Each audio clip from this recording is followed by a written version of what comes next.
Hey, what's up, Roxstars? It's Rox coming to you today with a review for Real Housewives of Potomac, Season 7, Episode 12. If you guys didn't watch Love and Marriage Huntsville, then I will say again to you all, Happy New Year. I hope you guys had a great New Year. Mine could have been better the end of 2022, but 2023 we just gonna make it happen, you guys. It's gonna be a good year. I feel it in my bones. Okay, the review, let's get to it, shall we? All right, you guys, so we'll do it a little bit out of order. Let's start with Mia. So Mia is at home with Gordon, and get this, they're reading a children's book to the kids. Isn't that sweet, you guys? Anyway, Jacqueline comes over, and once they send the children away and we can have adult talk with Gordon, Jacqueline, and Mia, you guys, we get this very cringy scene. It was just really weird because I feel like the three of them didn't really know how to get this conversation started because it's all bullshit. But you know what? Let's keep it edgy. Let's keep it exciting. So let's keep up with this narrative. So when Jacqueline comes, of course, Mia's like, bitch, why you so sexy? Like, you trying to get with my man? All of this. We sit down, we're talking. Again, didn't know how to get to this topic of the threesome. But, once we talk about the wine and the sexy look and all this, and Jacqueline sitting in between Gordon and Mia, and, can we switch it around? And I was like, get to the shit. So we talking about the Porsche. Or the Porsche, as Jacqueline calls it, okay? And how Jacqueline feels like, the ladies said that they bought the car for her, because I guess she's like this sexual concubine for Gordon and Mia. And bottom line is, you guys, the car is in Jacqueline's name, but either Gordon and Mia co-signed for her or they gave her the money for a down payment or something, helping her out because she's a friend, not because Gordon is in love with her, like, they kind of insinuating or whatever, but because, that's Mia's girl. They have the money. They can help her out. Okay. But of course we didn't emphasized and blew this shit up to, the umpteenth time on this show because Mia loves to just say shit and see how people are going to react to it. Okay. And half the shit that Mia says, I can't guarantee you, but I can pretty much, I don't believe none of the shit that Mia and Jacqueline and Gordon are even trying to say. Well, Gordon ain't even saying nothing. Okay. It's really Mia and just Jacqueline just kind of hanging on. But it's not, I just don't think that it's any of that. I think Mia gets a kick out of, what she says and then how it comes back to her. Okay. And I say that because later on we see that Mia and Evelyn and Robin get together for like brunch lunch. So after they sit down, everybody orders their food. We got to hear a conversation about Mia's son having fluid around his testicles. If you didn't watch the episode, you'll just have to watch it. It don't really matter in this case, But anyway, after we have a little small talk, then we get to business. Giselle tells Mia that Karen told Giselle that Mia went up into Jacqueline's vagina with a flashlight. And Mia was just like... Oh, is that what she told you guys? Like, that lie stuck, huh? That was good TV. Okay, I'm gonna go with it. Yes, girl, I did. I went on down in there, I just really wanted to see. I almost got some forceps, You did? I was just like, you guys are so full of shit. This show has been reduced to one person saying something to another person, and that another person goes back and tells somebody else what they said, and then the other person that they said it to comes back to the original person to see if they said it that way, and that's all this fucking show has been this season. Nothing else. And so that Mia is saying whatever the fuck to them, and they just eating it up. Now, one thing you didn't tell us about was, Peter's girlfriend. Why you didn't tell us that you guys had a threesome with Peter's girlfriend? And Mia was like, well, it didn't come up. I was like, it didn't come up because you were so busy throwing that fucking water in Wendy's face because you didn't know exactly what Wendy was going to say. But, okay, granted, it didn't come up. All right, even though Giselle was just like, we was talking about Peter, so it didn't have nothing to do with the girlfriend. Mia was just like, the girl's actually a very sweet person. It's just that we don't get along anymore. She can't really say anything else about the girl. The girl was in her wedding, okay, sang in the wedding and everything. This threesome that she had with the girl had went down the day before the wedding, the bachelor party, apparently. And I was just like, just a mess, child. So Mia was just like, I know one good damn thing. I'm not going to tell that big mouth ass Karen nothing ever again. Okay? Like, I know why she's so pissed off at Sharice, but I'm not going to say it. You know, they was like, oh, do tell. Y'all, we going to find out soon enough. I guess we're going to find out next week when they go on this damn trip to Mexico. But Mia says, no, she doesn't run till that like other people. Now, let's jump over to Wendy. So, you know, Wendy is at home with Eddie and the kids. And, you know, truth be told, Wendy says that this recuperation shit ain't for her. You know, that she need to get out and get busy. You know, being home with the kids and Eddie and all this. And we talking about, you know, bullshit that don't matter. She was like, let me get back to work and let Eddie be the damn house husband around here. I got to go. But anyway, after they send the kids away, her and Eddie sit down and talk, and she tells us that, or she tells Eddie that she had lunch with Ashley the day before, and Ashley was telling her how Deborah, Ashley's friend, had said that, you know, Chris was flirty, but also Eddie was flirty as well. And Wendy was just like, flirty how? And, you know, that he was smiling at Deborah. And Eddie was like, damn, a nigga can't smile no more. Like, I smile at everybody. Okay. But I guess that means that he was flirting with somebody. But Wendy was just like, why wouldn't Eddie smile at her? Eddie is a very happy person. Okay. Look at me. He's got me. Okay, why wouldn't he be happy? And I was like, yes, Wendy, I loved that response. I must say that I loved the response that Eddie has. I actually love the response that the men have on this show. Chris, although I think that Chris did not do what everybody is trying to say that he has done, Chris would do better not getting so involved. Okay? Chris is one of the more vocal husbands, and that never serves you well on a show like this. He needs to be the way that Uncle Jessup is, that Eddie is, that all of the other husbands really have been. Michael has been, you know, messy, but Chris is going to not do well if he continues to want to fight back at everything, because he doesn't have the exact same platform as these other women have on the show. So they can just continue to say whatever they want to say about him. You know, so it's just better if you just laugh it off and just be like, you know what, whatever. Y'all just crazy. Okay. Now that Chris been pissed off all season. And he be all on social media. He's the only husband that does all that. Just like, Chris, go sit down somewhere, baby. Well, most of us don't believe it anyway. So it's okay. It's okay. I understand wanting to take up for yourself. I totally do.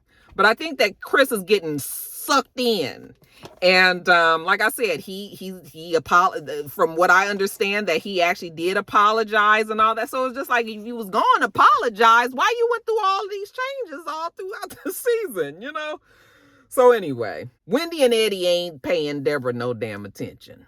Now let's jump over to Ashley. So Ashley is going out with her girls. Okay, she calls them the pretty young things, or the PYTs. Okay, these are her homegirls that have upheld her and, you know, kept her lifted in hard times that she's had with Michael, you know, because they've all been through the same thing, you know, so they just remind each other that they all bad bitches and, you know, whatnots. Okay. This is a special occasion because they have invited a pretty old bitch to the pretty young thing function.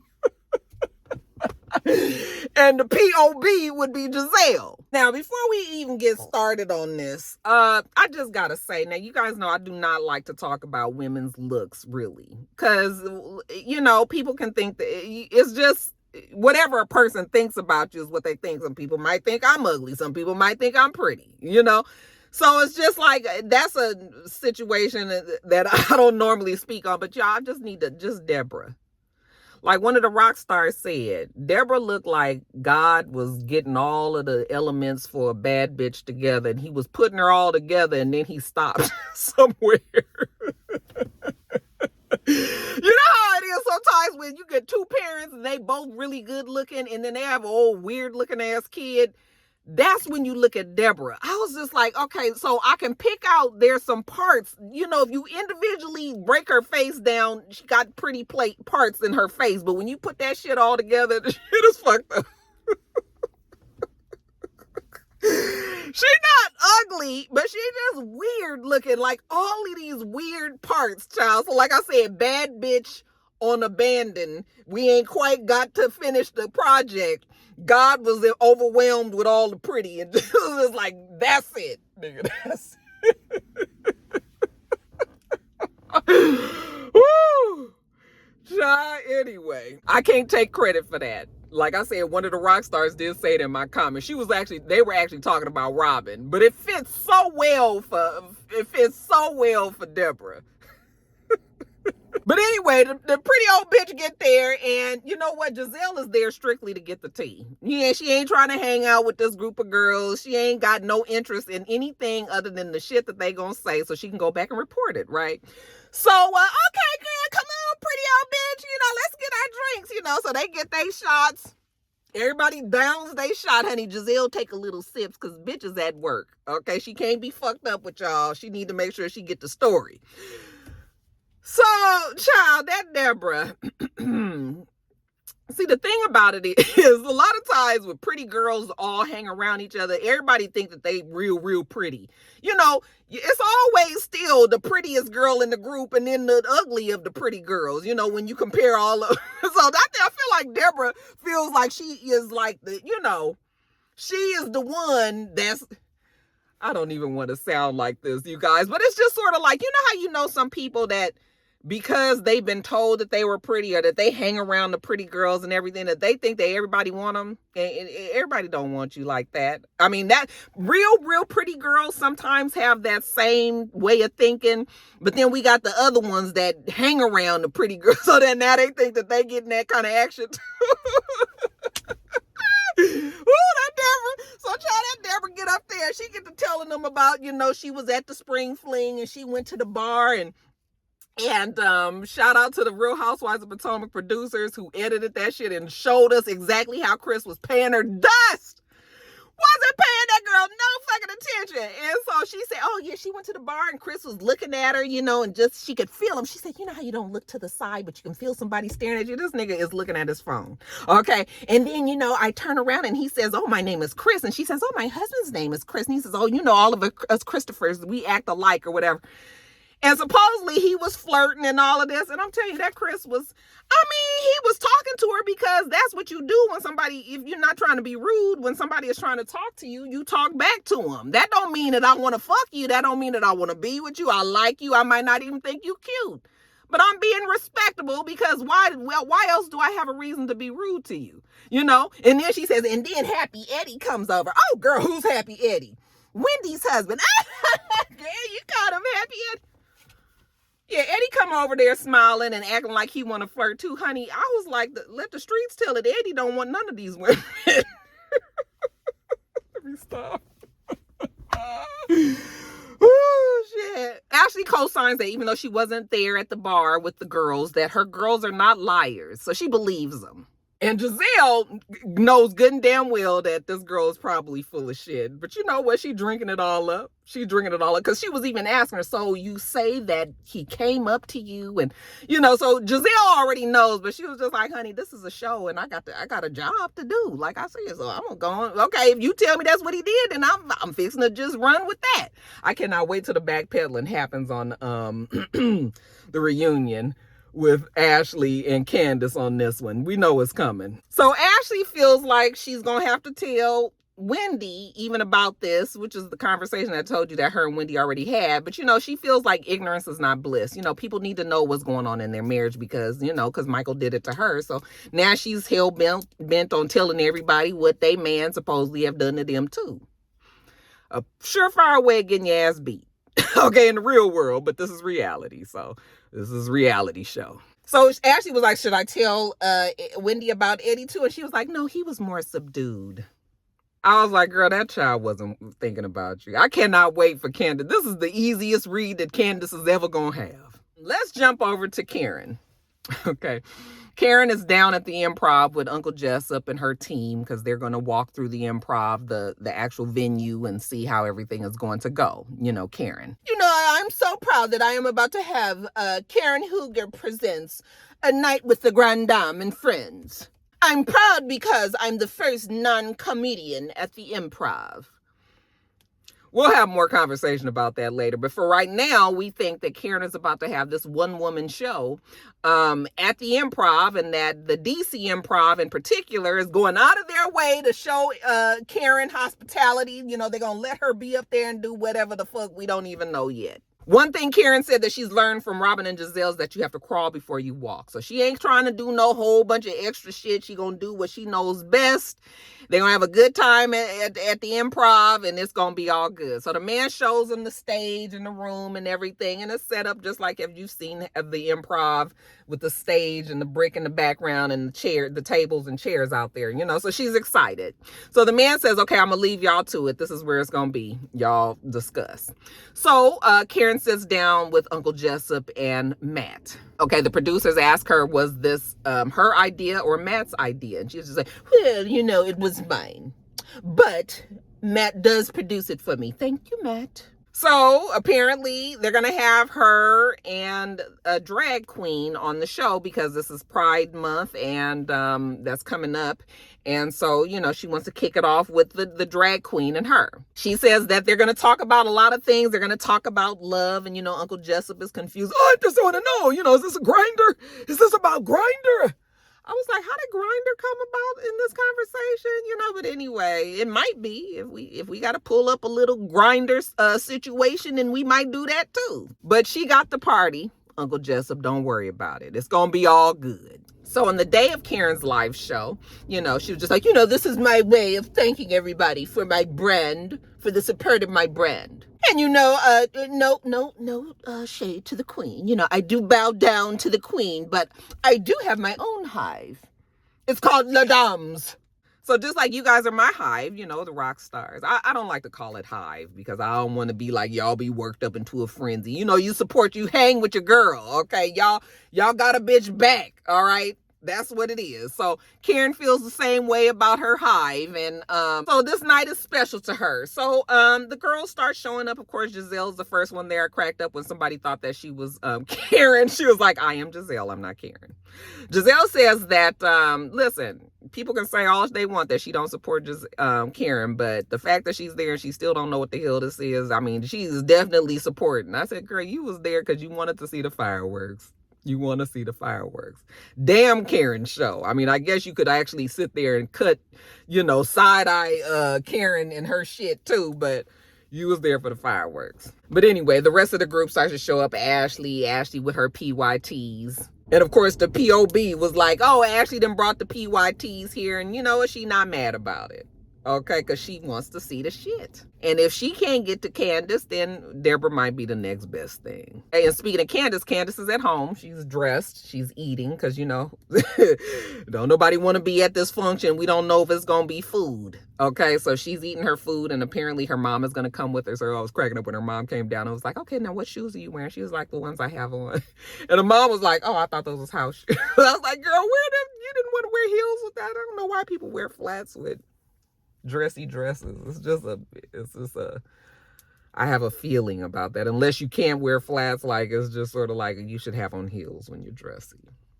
That's just my own little pet peeve. Y'all don't think nothing about it. But anyway, they get their shit together and they leave and head to the Improv. And again, nobody really knows what this is. Okay, so anyway, back at the venue, Giselle does order foods, you know, mozzarella sticks and wings, you know, real simple little foods, and says the rest of the girls can order their drinks. Mia, who is there with Jacqueline, facetiously says, okay, and if my titty pops out, you know, can you let a bitch know? Because apparently Charisse had a video. They were all somewhere. And Charisse has a video of them, actually both Mia and Karen's titties that have popped out. Okay, she had sent it as a group text to everybody, I guess trying to get a rise. Let Karen tell it, trying to get a rise out of Karen about it. But, so, you know, she kind of says that jokingly, like, Jacqueline, can you help a bitch out? And speaking of Charisse, Giselle is salty that Charisse is not there. Okay. Well, she wasn't invited, but I don't know why she's salty or why she's confused, because of course Karen's not going to invite her to that. Candace was like, well, she could have been somebody's +1. Okay, because Candace and her mom have gotten there as well. Well, she wasn't. Okay, so we don't have Charisse. We don't have Shasha this week. But anyway, now that the girls are all together, we get started right away. Oh, it's Mia. Jacqueline. So we found out that Mia had a flashlight up your coochie. Okay. And Jacqueline was like, oh, you talking about that time I had a yeast infection? Like I said, Mia and Jackie, they just playing off of each other at this point. We laughing. Everybody's like, a yeast infection? Do you guys really think that this is what these girls is doing? What is wrong with y'all? Stupid. They are gassing them girls so much. Mia and Jacqueline is actually kind of funny to me. Anyways, while they're all sitting there, kind of giggling and stuff, then we see Robin come in. So everybody is not there. Robin gets there. Gordon gets there. Actually, Eddie and Wendy finally get there as well. So, people are still trying to get there. But once Robin gets there, Robin immediately tells Candace, Candace, do you know that that's the girl that was saying, Ashley's friend that was saying that Chris was trying to flirt with her? And Candace was just like, who? Okay. That one down there. Oh, is that the one? Okay. And Candace is already looking at her just like, now I know my man and she ain't his type. Okay. So Candace was just like, okay, didn't really say nothing about it, but now she been put up on game. Candace was like, honey, I do not acknowledge Sesame Street characters. Okay. Baby, they are make-believe characters. They belong on Sesame Street. Next. So Candace is not even dealing with Deborah right now, but we already know it's coming later. So anyway, we get this damn show started with Karen. And you guys, we would think that we have learned from Karen in the past with the shit that she throws. Okay, it's always some bullshit. It's always something that she thinks in her mind is going to be something different than what we actually get. We will never forget the fucking party that she had in the foyer. Y'all remember that party? She had all of the tables set up. I so lovingly refer to that party as the vestibule party. That Karen be playing in our fucking face all the goddamn time, y'all. So anyway, while we waiting for Karen, they say that she's stalling. She's back there, having a conversation. This is all about love. Love. I'm full of gratitude for what people have loved for me. You all make it possible for me to do this, She's talking to the other guy there. He's like, yes, that's true. That's right. Come on, let's get this show started. So we get started and we see the and friends portion of the show, which really seems to be most of the show. Okay, they have a comedian that comes out there, warms up the crowd and all that. I mean, I expected that. And then so then everybody was like, so now what exactly is Karen doing exactly? Is she going to be telling jokes? You best believe that Karen will not be telling jokes tonight. So then they were like, okay, so is she the host? Like, what is she? So child, Karen comes out there and she looks pretty. She has on her sparkly number and she comes out and she has her little entrance and all. And she gets up there and honey, the real Housewives and producers put on there that the bitch was up there for not even a minute. I think they said 52 seconds, 53 seconds or something like that. And she introduces the drag queen. Okay. What was the drag queen's name?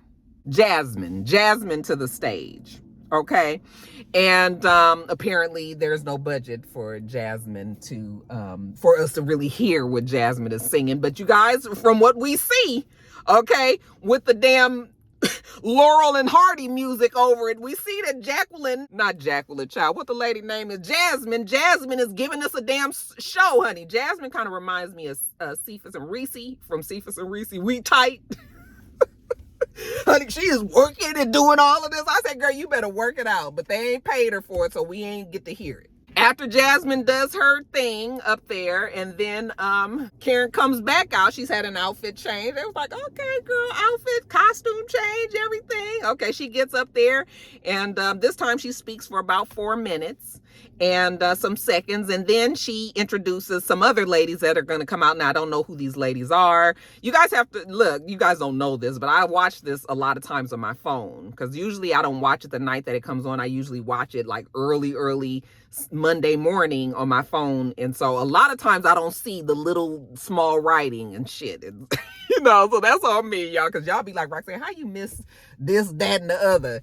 Bitch, I'm trying to see this shit on the phone. Okay. But anyway, I don't know who these ladies are, but apparently they're going to help her out with the sizzle topics. So, they asking the questions. It ain't really nothing. Somebody says, what is your most memorable moment of 2022? And, Karen, oh my God, this is powerful. Well, you know what? Right now is my most memorable moment. I'm standing in my blessing. So now let's get some spice here because this shit, like, what is we doing? Okay, so Mia gets the phone. Well, the microphone. Well, I want to know, what do you do when you told your girlfriend something and then she goes back and tells the other ladies, and everybody in the audience, ooh, like, ooh, we get to be a part of the Real Housewives drama. Okay, and then Karen, oh my goodness, I think this is about me. Oh, it looks like she's putting me on a chopping block, everyone. Whatever I said about you, Mia, is the truth. Okay, get over it. Karen was just like, bitch, don't be up here trying to sit your ass down. Don't be up here trying to put me on blast out here, even though Karen loved it secretly, because it made for an exciting time. Anyways, you guys, Karen is thanking the people and everything. We see that out of a 75-minute show that Karen was up there, a total of 29 minutes and some seconds. Okay? So really kind of Karen was more of the host. I don't know, you guys, like, I think that when you are trying to put together something like this, even with Karen and Robin and Giselle, like, sometimes you don't really know exactly. This is your first time, so you don't really know how it's going to go, and you just kind of feeling out what works and what doesn't work if you're going to do this shit in the future. Like, I can, even though it seemed like it was all over the place, like, I think that if she continues, if any of them continue to do it, they'll fine tune it and they'll hone it, and it'll become something that, they get a rhythm for. But yeah, the first time, but we did expect to see Karen more than 29 minutes, considering it was supposed to be her show. But anyway, Giselle says that Karen has an inflated ego. I would think that maybe a lot of them probably have inflated egos, because when you're on a show and you get a following of people that really, really love you like that, I mean, unless you have somebody around you to keep you grounded, then yes, I think that your ego is inflated. But I also think that when you're in an environment like that and when people are there showing you your flowers, giving you your flowers and doing that, then you have a right to kind of have an ego there. Not necessarily an ego. I don't think that Karen probably has an ego, but I think she's just feeling the love and she's excited. That's how you feel when people really fuck with you like that, So, and then Giselle was the same way at her thing, So, anyway, that ain't really why we even here. We really here to see the fireworks between Candace and Deborah. So when everything is over, Ashley was like, oh, Candace, I forgot to introduce you to my friend Deborah. My friend Deborah. And Candace was just like, so this is the one that Chris was supposed to be grabbing on?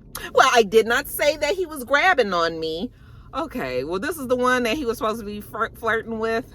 Yes, this is the one. Okay, well, then what did he say to you? So then Deborah, she's having her moment. So she says, well, he came up to me and he introduced himself as Christopher. And he said that all Chris's are alike. And, so Deborah's trying to tell Candace the story. And Candace is just sitting over there like this. And Mia is getting a kick out of it. Mia was just like, oh, yeah, this is the one. Okay, this is the one that had something to say. That Candace is sitting over there looking at Deborah like, nigga, please. I cracked up when Mia was like, Deborah is, when I look at Wendy and Candace, they're like 8 pluses.